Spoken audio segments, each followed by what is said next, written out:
ক্ষমতায় আসবে না। এমন কোন শক্তি এখনো তৈরি হয়নি বাংলাদেশে যে আওয়ামী লীগ সরকারকে তারা উৎখাত করতে পারে। ইনশাআল্লাহ আমি আপনাকে কথা দিচ্ছি, এই ঢাকা 10 আসনের দুই কন্যা হিসাবে মাননীয় প্রধানমন্ত্রী শেখ হাসিনা এবং ছোট আপা শেখ রেহানা, আপনাদের দুজনের দায়িত্ব আমার।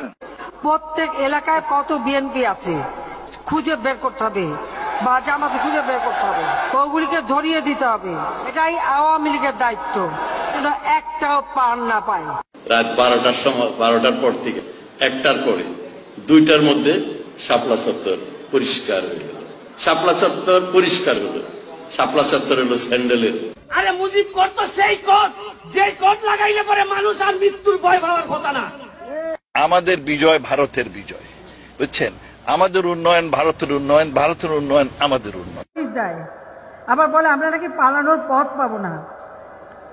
আমি এই বিএনপি জামাত জোট যারা হয়েছে তাদের জিজ্ঞাসা করি, পালায় কে? আওয়ামী লীগ কখনো পালায় না, পিছু হয়।